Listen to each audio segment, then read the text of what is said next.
KPM. Okey. Ketinggian saya 170 cm. Sama macam tahun lepas je. Alamak, kenapa sama ni? Saya dah bergayut-gayut, dah lompat-lompat. Takkan ketinggian saya sama je? Kenapa macam ni? Hai Sean, buat apa tu? Hai cikgu. Itulah saya cuba ukur ketinggian saya. Tapi tinggi saya tak bertambah langsung, cikgu. Lah ya ke? Umur Sean berapa sekarang? Cikgu, saya dah lebih daripada 20 tahun dah, cikgu. Oh, patutlah. Bila dah berusia 20 ke atas, Sean berada di fasa matang. Fasa matang bermaksud kadar pertumbuhan adalah sifar. Fasa matang, kadar pertumbuhan sifar. Apa ni, cikgu? Kalau Sean nak tahu, itulah yang kita akan belajar pada hari ini. Sean dah ready nak belajar? Cikgu, saya dah bersedia, cikgu. Baik, jom kita masuk kelas. Jom.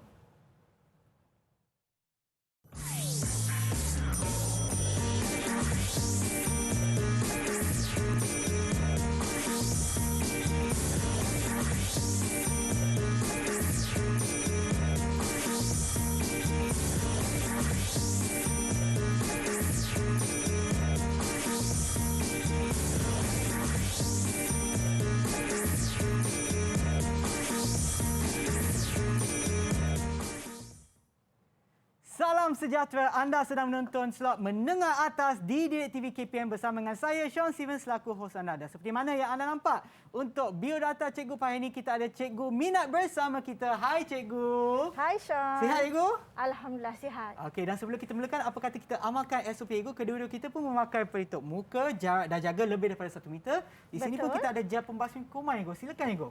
Terima kasih. Kita kena sentiasa menjaga kebersihan tangan, sama ada dengan kerap cuci tangan dengan air dan sabun ataupun memakai gel pembasmi kuman untuk memastikan tangan kita sentiasa bersih. Betul. Baik cikgu, cikgu saya dah nampak. Yang ni, cikgu bawa apa ni cikgu? Ada makanan untuk saya ke cikgu?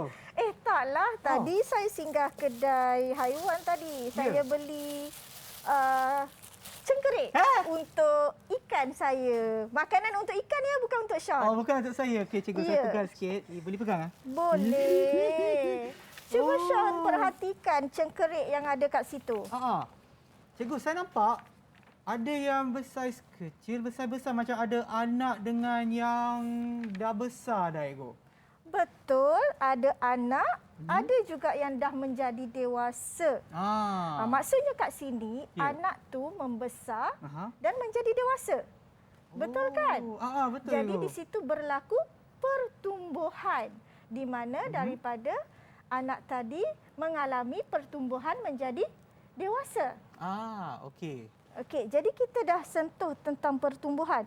Di sini kita tengok ya, kalau kita tengok cengkerik ni daripada anak kemudian membesar menjadi dewasa. Apa yang berlaku adalah cengkerik ini mengalami pertambahan bilangan sel, pertambahan saiz, isi padu dan juga jisim. Okey. Sebab tu dia membesar. Jadi pertambahan ini atau pertumbuhan ini melibatkan pengkhususan sel dan juga pembezaan sel. Pertumbuhan ini penting untuk memastikan perkembangan organisma ini dan kematangan sistem-sistem pada organisma ini. Okey. Dan proses pertumbuhan ni adalah kekal dan tidak berbalik. Maksudnya macam Sean kan, macam kita. Kita dah dewasa. Ya, betul. Boleh tak nak jadi kanak-kanak balik? Dari segi minda boleh, tapi dari segi fizikal ni tak boleh lah kan. Maksudnya kat situ dia pertumbuhan tu kekal dan kita tak boleh berbalik dah. Ya, betul. Itulah yang dimaksudkan dengan kekal dan tidak berbalik. Okey cikgu. Dan itulah yang kita akan belajar ini ke cikgu? Iya, betul. Okey. Kita dah cerita pasal pertumbuhan ni. Boleh Sean nyatakan definisi pertumbuhan? Okey cikgu, saya cuba ya. Baik. Jadi pertumbuhan adalah pertambahan dari segi saiz, jisim, pertambahan sel dan juga lagi satu jisim dan lagi satu adalah ketinggian mungkin Okey, yang tidak tidak berbalik ataupun yang bertambah. Betul ke Ego? Ada betul juga. Alamak. Okey. Sebelum daripada kita tengok jawapan yang sebenar, Ya. jom kita tengok standard pembelajaran yang perlu dicapai untuk pembelajaran kita pada hari ini. Okey, baik Ego. Yang pertama, menerangkan maksud pertumbuhan organisma. Ya. Yang kedua, menentukan parameter untuk mengukur pertumbuhan haiwan dan juga manusia. Ya. Yang ketiga, memerihal pertumbuhan serangga dari segi metamorfosis lengkap dan juga metamorfosis tidak lengkap. Baik. Dan yang terakhir, kita akan menganalisis fasa pertumbuhan dengan lengkung pertumbuhan sigmoid manusia dan haiwan. Baik Cikgu. Okey, seterusnya kita tengok balik definisi pertumbuhan tadi. Okey. Kita semak balik Okey, Cikgu. sama ada jawapan Sean tadi betul ataupun salah. Pertumbuhan organisma merupakan proses kekal dan tidak berbalik yang melibatkan pertambahan bilangan sel, isi padu, jisim badan dan jisim badan organisma. Saya tertinggal isi padu saya rasa tadi Ego. Ini Jadi, lebih kurang betul lah. Saya boleh bagi Sean 3 bintang. Okey, terima kasih Cikgu. Okey, baiklah Cikgu. Dan inilah yang kita akan belajar hari ini kan Ego? Iya betul. Jadi hari ini kita akan fokus untuk mempelajari subtajuk pertumbuhan dalam manusia dan haiwan. Okey, baiklah Cikgu. Dan sebelum kita teruskan lagi, sebelum kita pergi dengan lebih mendalam lagi berkaitan dengan cara-cara untuk mengukur pertumbuhan. Jangan ke mana-mana, kita akan kembali semula ke slot menengah atas Didik TV KPM.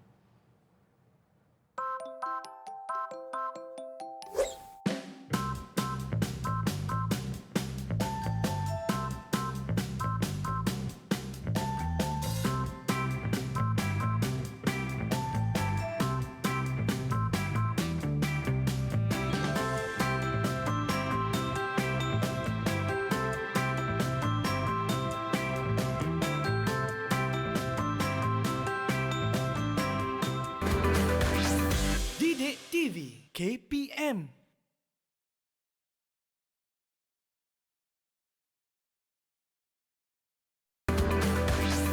Didik TV KPM.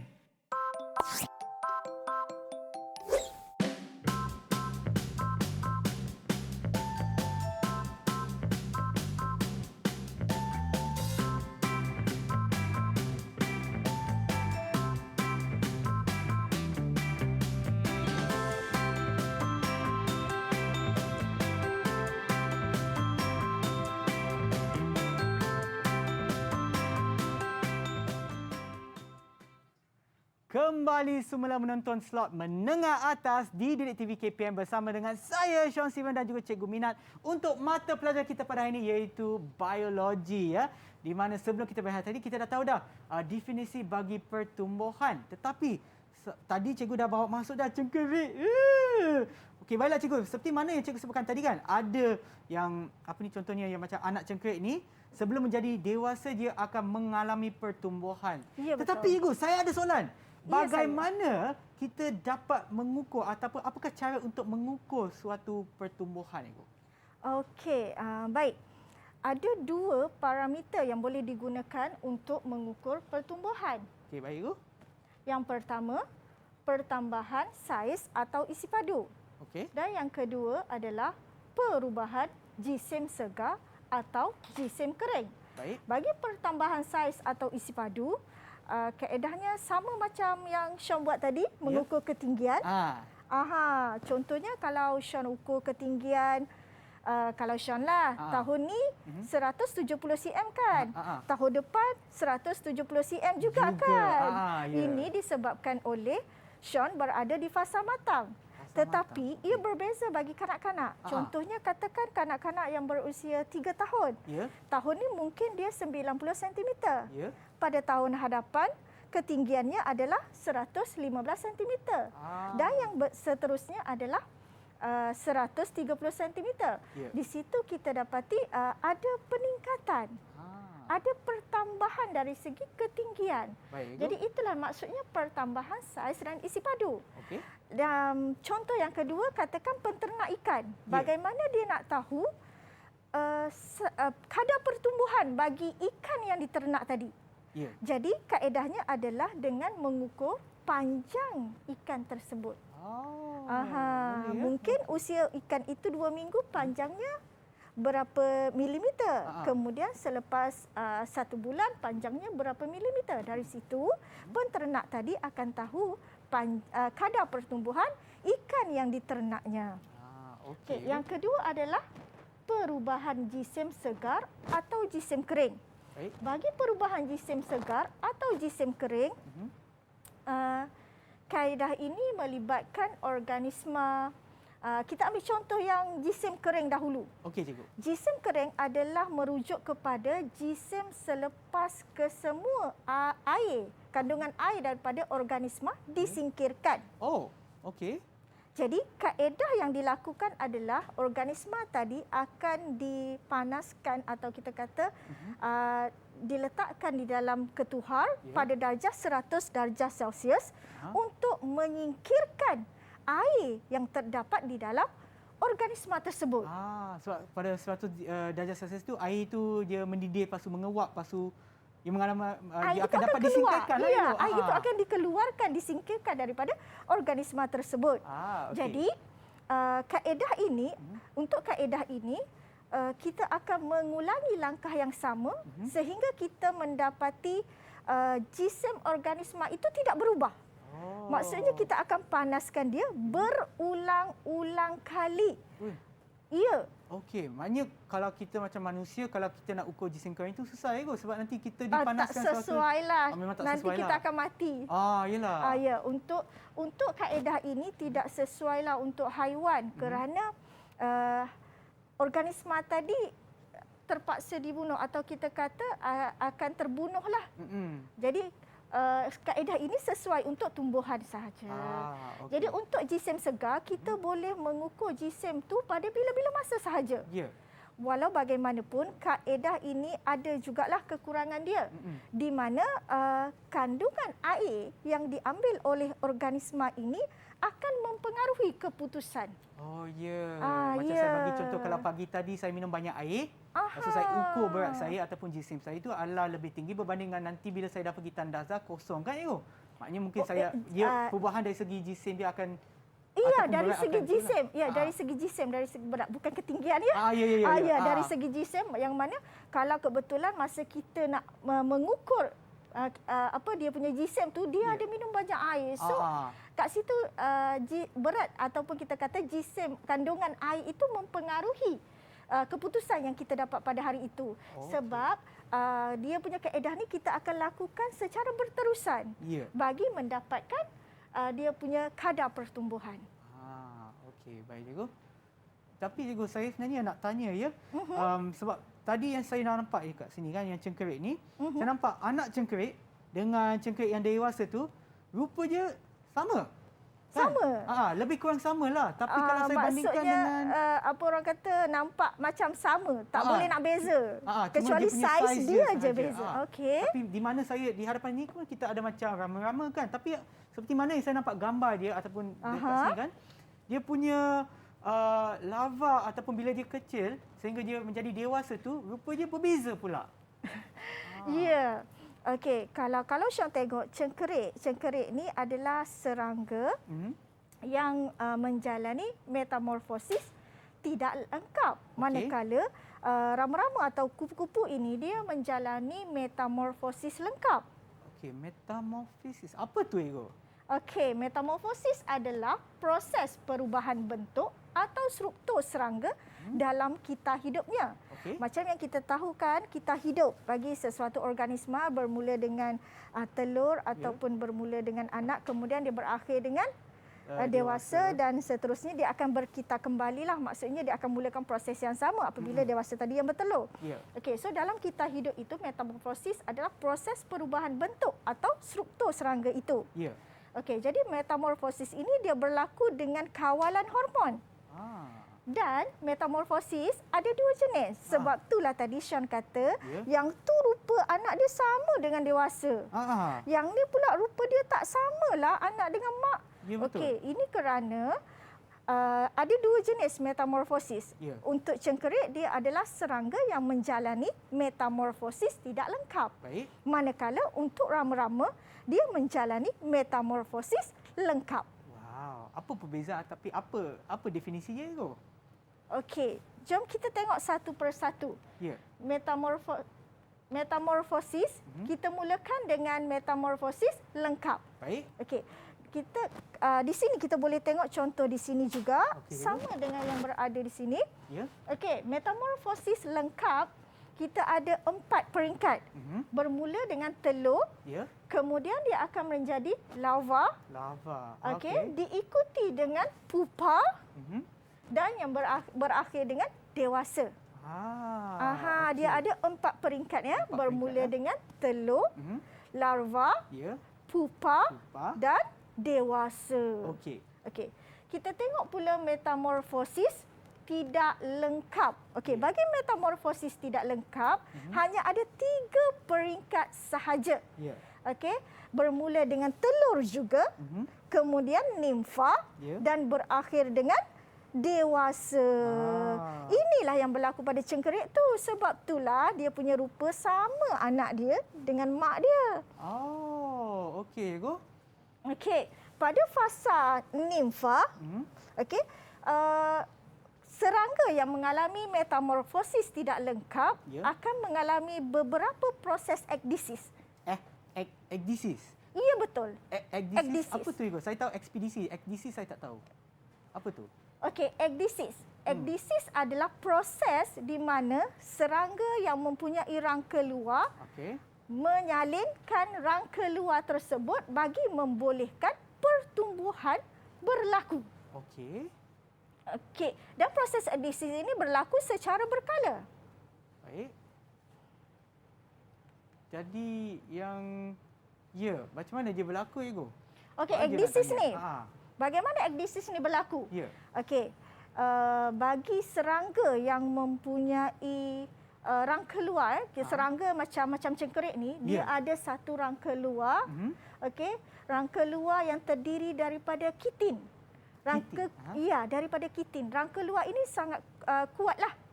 Jadi, rangka luar ini boleh menghalang perkembangan dan pertumbuhan serangga tadi.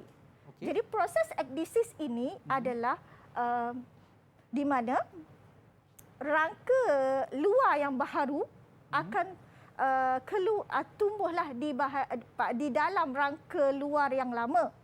Okey, pada ketika itu serangga yang mengalami proses ekdisis tadi akan mengembangkan badan dia untuk memecahkan rangka luar tadi bagi membolehkan dia keluar daripada rangka luar yang lama. Selepas dia keluar daripada rangka luar yang lama, dia akan mengembangkan badan dia sekali lagi.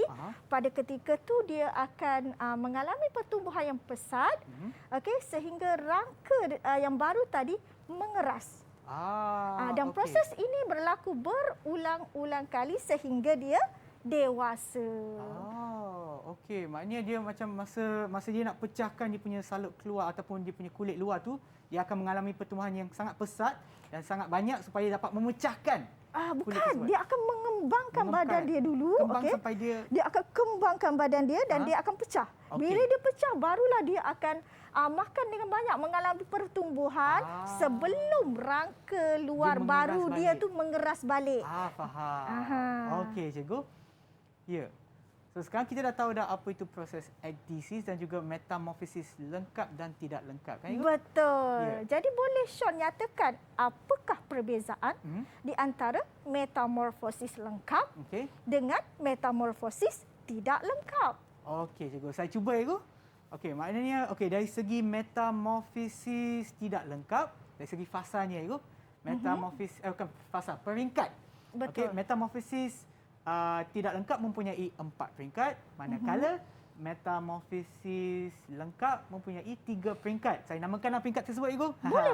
Okey, maknanya untuk metamorfosis tidak lengkap, dia mula dengan telur, lepas tu larva, pupa dan dewasa. Ini adalah bagi untuk yang lengkap. Maaf saya. Okey, itu ada nasib 4 baik peringkat. tersedar. Okey. Mungkin saya ulang balik, Ibu, takut salah cakap kan? Boleh. Kita mulakan dengan fasa. Metamorfosis lengkap mempunyai 4 peringkat, bukan fasa. 4 peringkat. Dan metamorfosis tidak lengkap mempunyai 3 peringkat. Bagi metamorfosis lengkap adalah telur, larva, pupa dan dewasa. Manakala bagi metamorfosis tidak lengkap adalah telur, nimfa dan dewasa. Baik, itu perbezaan yang pertama. Ya, Ada lagi tak perbezaan? Okey, perbezaan yang kedua pula. Cuba saya nak cuba fikirkan. Atau Syah boleh tengok kat depan tu? Yang mana, Ego? Cengkerik dan... Ya betul. Dari segi rupanya, Ego. Betul. Rupa dia adalah bagi contohnya, bagi yang tidak lengkap tu, rupanya adalah sama. Cuma rupa dan juga cara pemakanan dia adalah sama. Manakala bagi bagi metamorfosis lengkap, rupa dan cara pemakanan dia akan berubah. Betul ke, Ego?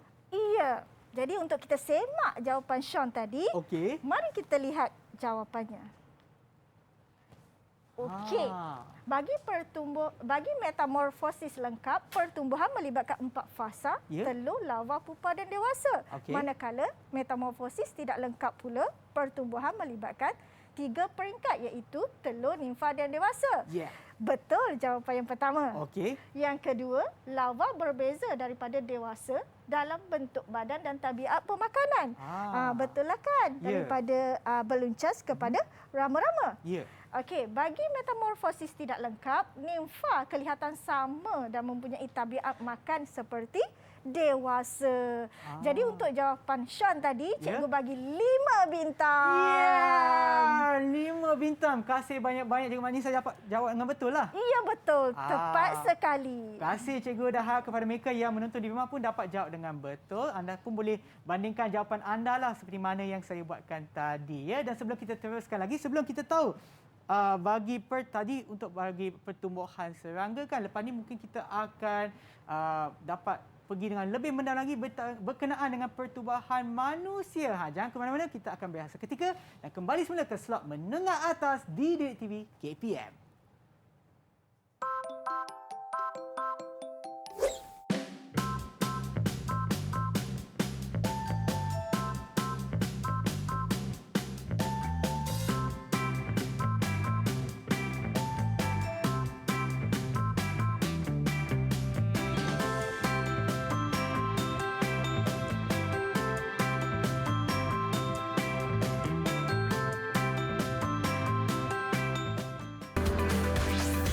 Didik TV KPM.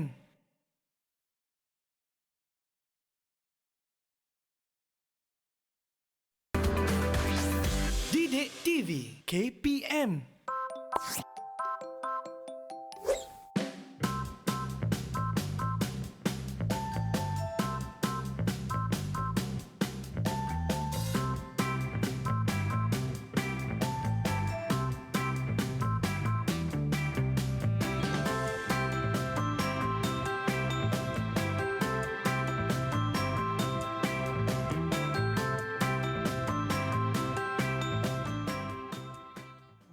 Macam tu kembali semula menonton slot menengah atas Didik TV KPM bersama dengan saya Sean Steven dan juga Cikgu Minat untuk mata pelajaran kita pada hari ini iaitu biologi Dan seperti mana yang kita dah terangkan ataupun cikgu dah terangkan tadi, sebelum ini kita dah belajar berkenaan dengan fasa pertubuhan ataupun pertubuhan bagi serangga. Betul. Tapi cikgu, saya nak tanya soalan kepada cikgu lah. Ya, saya. Macam tadi cikgu cakap, untuk saya dah sampai ke fasa matang. Betul. Dan tak ada pertumbuhan lagi, Ego. Ya, tapi kadar pertumbuhan sifar. Sifar kan, Ego? Tak ada dah pertumbuhan. Tapi tu. bagi manusia dan juga haiwan, Ego, berapa banyak fasa pertumbuhan yang ada pada mereka? Okey. Lengkung pertumbuhan bagi manusia dan haiwan diperolehi dengan memplotkan parameter melawan masa. Okey. Tadi dalam segmen yang sebelum ini kita dah belajar berkaitan dengan parameter.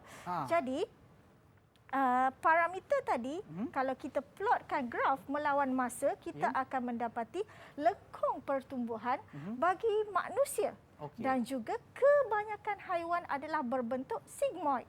Sigmoid. Iya, berbentuk sigmoid. Okey. Okey. Jadi bentuk sigmoid itu adalah begini. Oh. Ini adalah lengkung pertumbuhan sigmoid. Ya. Berbentuk S. Macam S kan, Ibu? Iya, macam S. Macam S ya. Lengkung pertumbuhan sigmoid. Yang mana lengkung pertumbuhan sigmoid terdiri daripada 6 fasa. Oh, 6 ah? Iya. Okey. Tadi Sean berada di fasa matang. Matang. Sebenarnya untuk lengkung pertumbuhan sigmoid bagi kebanyakan manusia dan haiwan ni ada 6 fasa. Okey. Fasa yang pertama adalah fasa permulaan.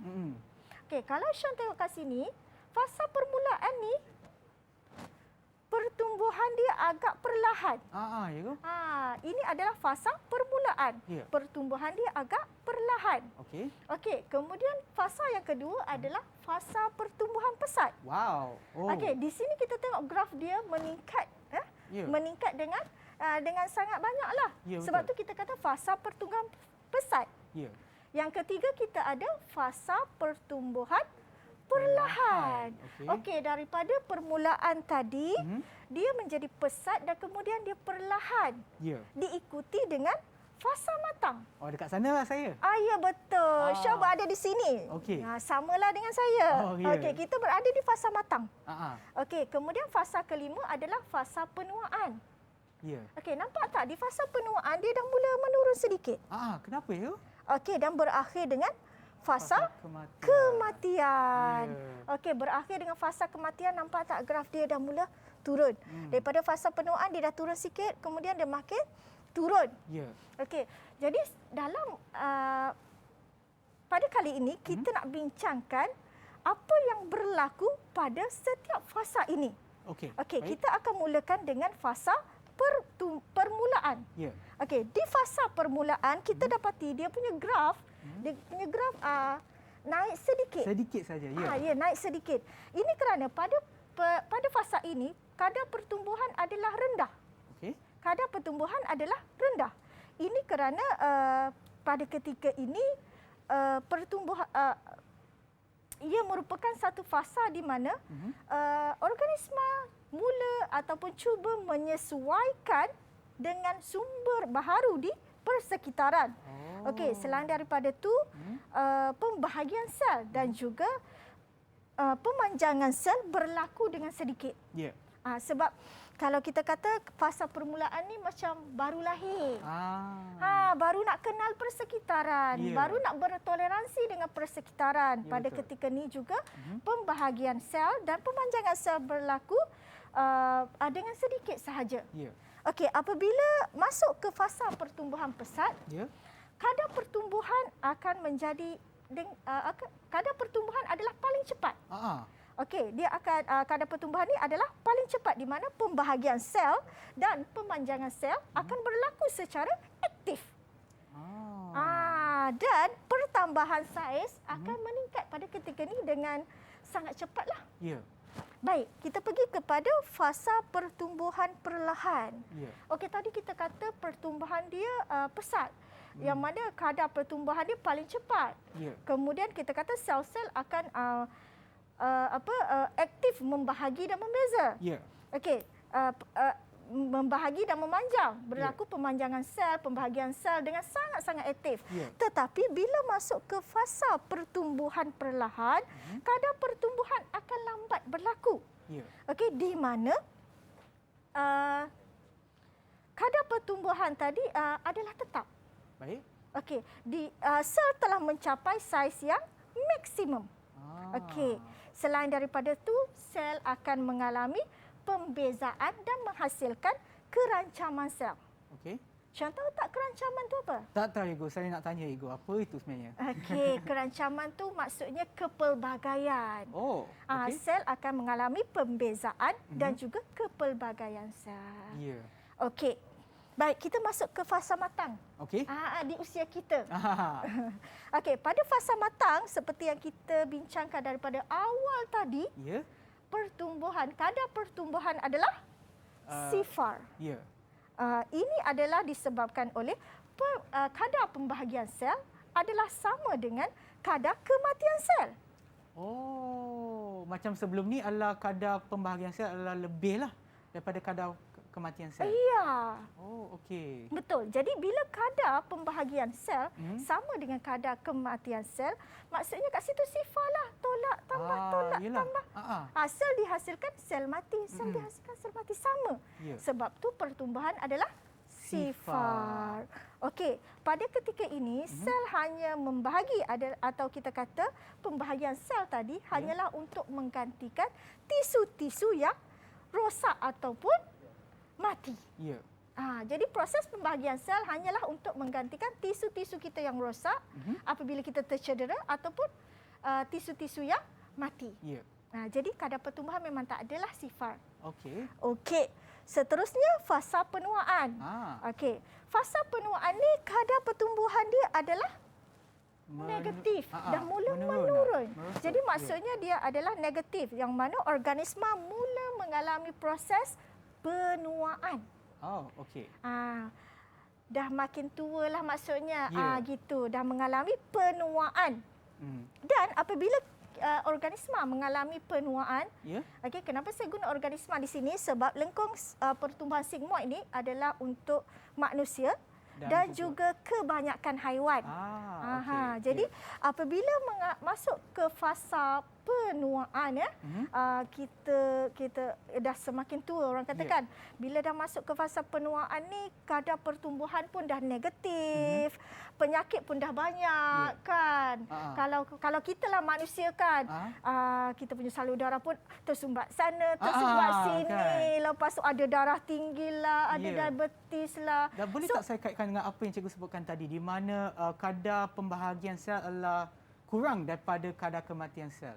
Boleh pembahagian sel masih juga berlaku, cuma kita kata dia punya pembahagian sel tu untuk hanya untuk fasa pertumbuhan, untuk gantikan saja kan? Setakat yang boleh diganti. Gitu. Jadi sebab tu kalau kita tengok pada fasa penuaan ni, pada fasa penuaan ni kalau kita manusia dah mula berkedut, kulit dah mula kering, dah banyak kedut-kedut kat sana sini. Sebab proses sel baru nak mengganti, nak bagi cantik tu dah perlahan. Ya, betul. Dah perlahan. Jadi disebabkan oleh kadar pertumbuhan ni dah semakin perlahan dan penyakit dah macam-macam. Yalah, kalau kita berusia, organ di dalam badan kita juga akan berusia juga. Dan keadaan ini kadang-kadang boleh menyebabkan adanya penyakit, pelbagai penyakit, faktor penuaan, faktor penyakit. Kalau bagi haiwan pula, katakan singa tua dengan singa muda, mana lagi kuat untuk mendapatkan makanan? Katakan dia berebut satu makanan, seekor kijang. Jawapannya semestinya yang singa muda. Singa muda. Lah. Jadi makanan yang terhad juga mempengaruhi yang boleh membawa kepada fasa kematian. Selain daripada kita kata tadi disebabkan oleh proses penuaan, disebabkan oleh penyakit, faktor pemakanan juga boleh membawa kepada kematian. Begitu juga dengan ruang yang terhad boleh membawa kematian kepada organisma. So maksudnya kat situ dia masuk fasa kematian. Baik, cikgu. Okey. Baik. Sean boleh ingat lagi tak 6 fasa yang terdapat di dalam saya rasa boleh, lengkung cikgu. pertumbuhan sigmoid ni? Permulaan pertumbuhan pesat, pertumbuhan perlahan, lepas tu dia ada matang, penuaan dan kematian. Okey, baik, kat sini saya ada sediakan satu board. Okey. Boleh tak Sean labelkan lengkung pertumbuhan sigmoid ni dengan fasa yang betul? Oh, cikgu boleh je, cikgu. Boleh. Di sini saya dah ada yang ni. Baik, Namanya, silakan.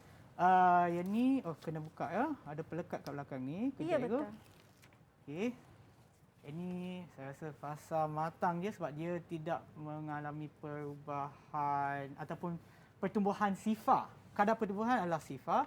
Fasa pertumbuhan pesat pula adalah di sini. Oh, dia melekat. Okey. Oh, fasa permulaan. Fasa permulaan memang pada mulalah. Ini kalau tak tahu, tak tahulah saya nak cakap apa. Fasa pertumbuhan pesat adalah bila kadar pertumbuhan tu adalah Meningkat. sangat Pembahagian sel berlaku secara sangat aktif. Sangat aktif. Lepas tu dekat sini saya ada fasa yang seterusnya adalah fasa pertumbuhan perlahan, di mana kalau kita bandingkan dengan fasa pertumbuhan pesat tu memang lagi perlahan lah. Sebelum kepada fasa matang. Ya, betul. Dan selepas fasa matang tu, di sinilah kita juga akan mengalami fasa penuaan, di mana cikgu pun ada sebutkan lah. Ada kadang-kadang yang kita boleh dapat penyakit. Kita dah jadi tua. Kulit dah berkedut, kulit dah kering. Dah ada penyakit. Disebabkan kesihatan jugalah sebab kita dah tua kan Ibu. Ya, faktor kesihatan, ada faktor Dan yang penyakit. terakhir sekali bagi semua organisma yang hidup tu akan mengalami fasa kematian. Okey, betul. Betul ke cikgu? Ya, tahniah Syah, cikgu bagi 5 bintang. Ya. Nampaknya untuk kali ini kita dah siap dah ataupun kita dah mempelajari lengkung pertumbuhan sigmoid, dan ini bukan saja untuk manusia tetapi juga untuk manusia dan juga kebanyakan haiwan. Baiklah cikgu, sebelum kita teruskan lagi, apa kata kita berehat seketika dan kembali semula ke slot menengah atas di Didik TV KPM.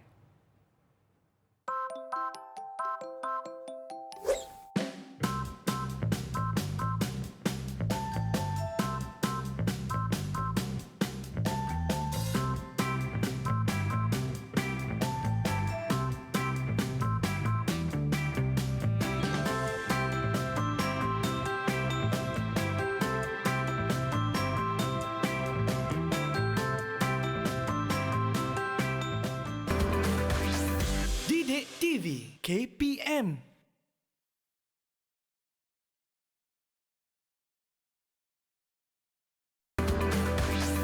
Didik TV KPM.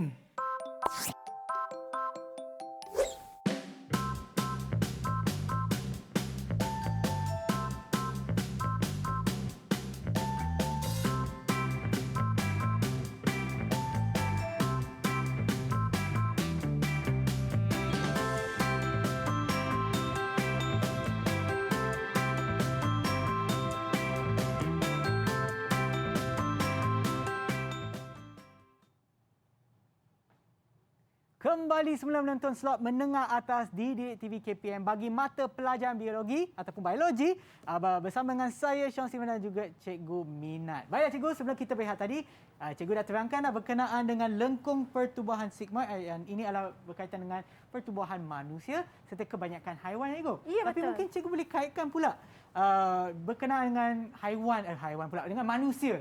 Okey, bagaimana bagi fasa permulaan, fasa pertumbuhan dan sebagainya, contoh macam julat umur dia macam mana Ibu? Okey, so Syah nak tahu bagaimana lengkung pertumbuhan sigmoid bagi manusia. Ya, betul. Ya? Okey. Okey, di sini kita tengok ya, kalau kita manusia, kita bermula dengan bayi. Kemudian diikuti dengan kanak-kanak. Ya. Seterusnya remaja, dewasa dan tua. Ya. Okey, jadi fasa permulaan tu adalah bayilah. Ketika kita masih lagi bayi ya, sebagai manusia lah. Manusia ni ketika bayi itu adalah fasa permulaan yang mana usianya adalah di antara sifar ya, maksudnya baru dilahirkan sehingga 2 tahun. Okey. Okey, itu adalah fasa permulaan bagi manusia. Baik. Kemudian fasa pertumbuhan pesat. Kita kata tadi kadar pembahagian sel dan pemanjangan sel sangat aktif kan? Ya. Okey, itu adalah untuk kanak-kanak. Okey. Di mana ujulat umurnya adalah di antara 3 hingga 12 tahun.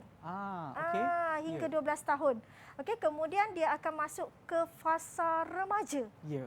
Okey, masuk ke fasa remaja di mana remaja ini adalah fasa pertumbuhan perlahan. Ya. Okey, pada fasa ini remaja akan mengalami akil balik, iaitu pada usia 13 tahun.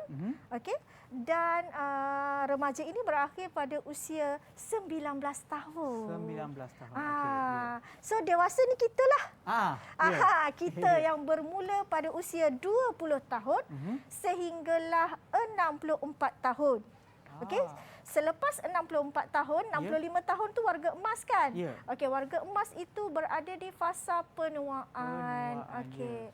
65 tahun dan selepas fasa penuaan, okey, disebabkan berbagai faktor lah, termasuk tadi kita kata disebabkan faktor penuaan, disebabkan faktor penyakit dan sebagainya, membawa ke fasa kematian. Ya.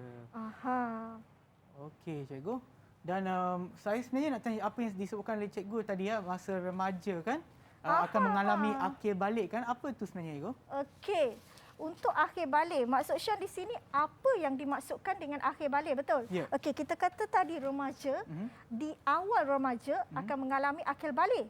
Akhir balik adalah tahap yang berlaku di peringkat awal remaja di mana ciri-ciri seks sekunder ya bagi remaja tadi berkembang menjadi jelas dan organ seks boleh berfungsi atau kita kata menjadi matang.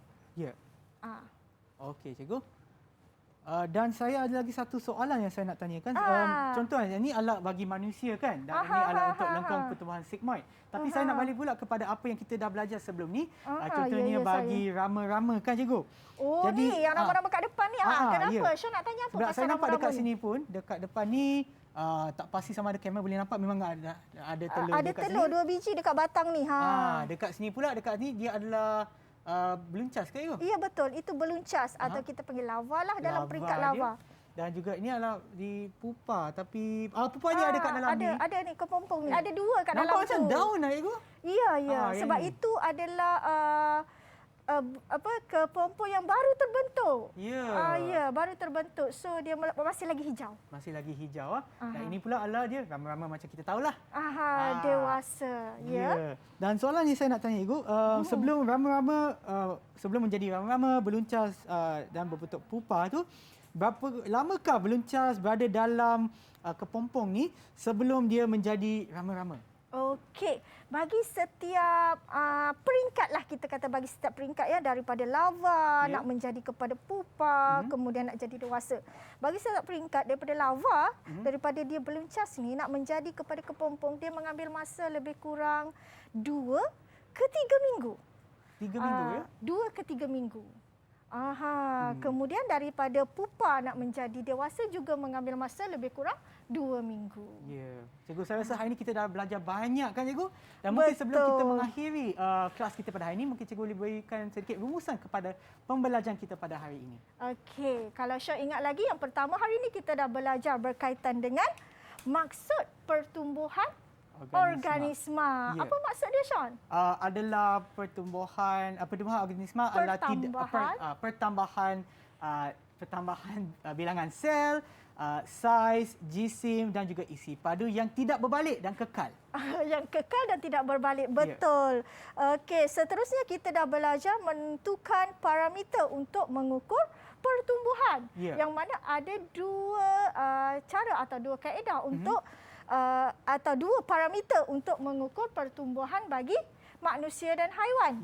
Okey, seterusnya kita telah pun memerihal pertumbuhan serangga ya, bagi metamorfosis lengkap dan juga metamorfosis tidak lengkap. Okey, yang mana bagi metamorfosis lengkap dia ada berapa peringkat?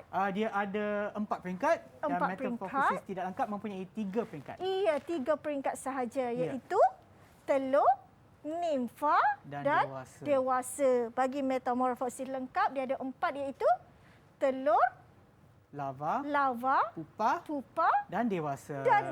Betul. Dan yang terakhir kita sama-sama bincangkan hari ini adalah fasa pertumbuhan dengan lengkung pertumbuhan sigmoid bagi manusia dan haiwan yang kita bincangkan sebentar tadi. Ya, cikgu. Dan lagi sekali terima kasih cikgu atas perkongsian ilmu cikgu pada hari ini berkenaan dengan topik yang kita belajar. Dan sebelum kita mengakhiri kelas kita, cikgu, mungkin cikgu pun boleh sebutkan bagaimana kita nak dapatkan latihan pengukuhan bagi mereka yang menonton di rumah sekarang, kan?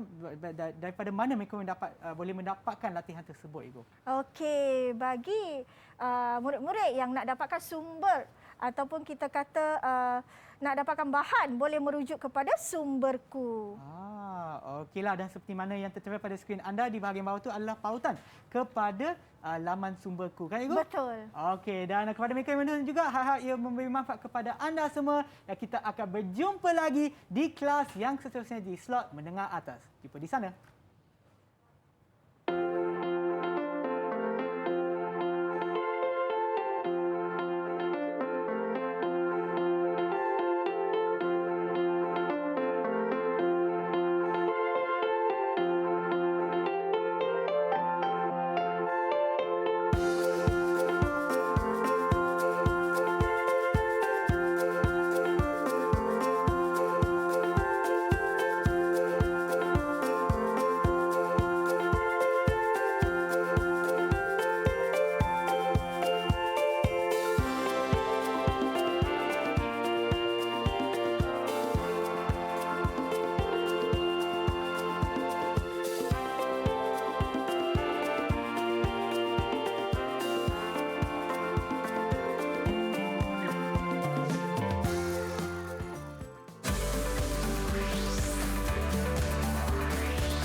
Didik TV KPM